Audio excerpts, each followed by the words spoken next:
thank His Excellency the President for the message on the state of the nation that he has just delivered. Mr. Speaker, I need to remind you that the people of Ghana have already given their verdict on the true state of the nation. And that verdict was very, very clear. Economic hardship, huge debt overhang, high youth unemployment, hopelessness, and more. We have come to the end of the road for what has been undoubtedly the worst government under the Fourth Republic. Right, Honourable Speaker, this abysmal record was confirmed on December 7th when the people of Ghana returned the most overwhelming and emphatic vote of rejection of any government ever witnessed under the Fourth Republic. Mr. President, you will be remembered as the first president who was cushioned by the IMF when you began, and you are still being cushioned at the end of your term. Mr. President, you left something very important in your account. You left out an account of your promise to God to build him a cathedral. But Mr. President, Mr. President, I will leave that for you, between you and your God. Mr. President, let me remind His Excellency, Honourable Speaker, that his tenure in office will remain a timely reminder of how not to govern the country.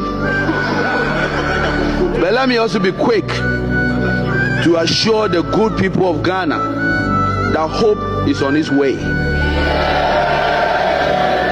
In President John Dramani Mahama and the NDC,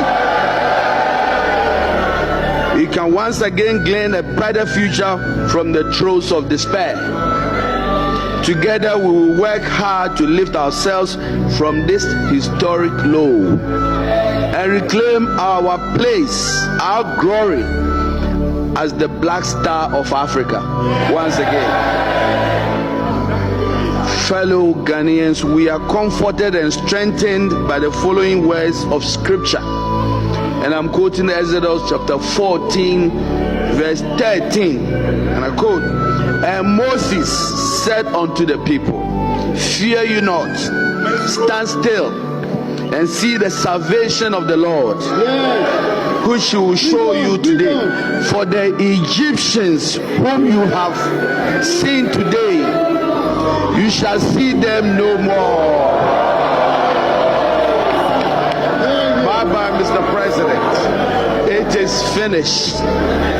With that, Mr. Speaker, I thank you very much. I told them that a tortoise will ride an elephant at dawn. You remember that?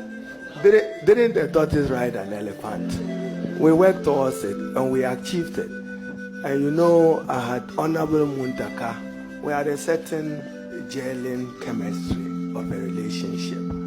So as minority leader, getting Bagbin elected was significant for me to change the course of parliamentary accountability in our country. Research have demonstrated that the 8th Parliament will be remembered for its effectiveness in demanding accountability.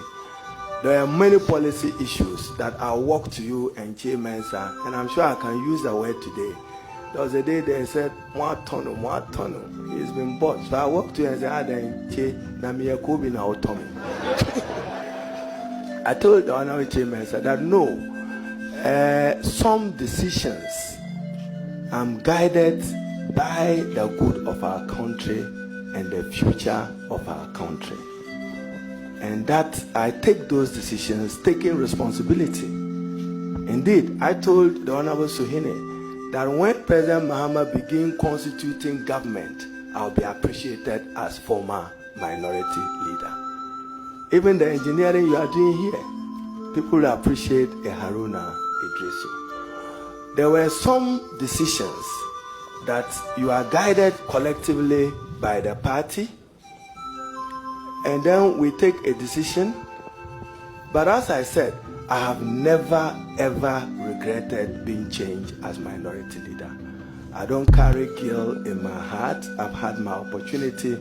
I went out there to campaign and work for the NDC because I was convinced that in terms of the management of the economy, I wasn't satisfied with how the NPP had managed the country and its governance. So I don't carry guilt in my heart.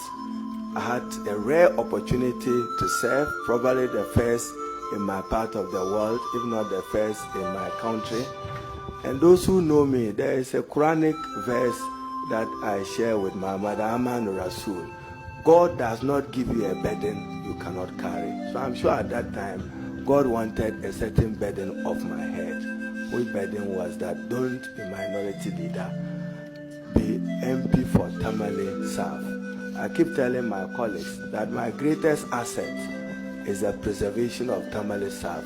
And therefore, I thank the chiefs behind me and the people of Tamale South for giving me religious trust to keep the seat. So you can, minority leader was just an opportunity to serve.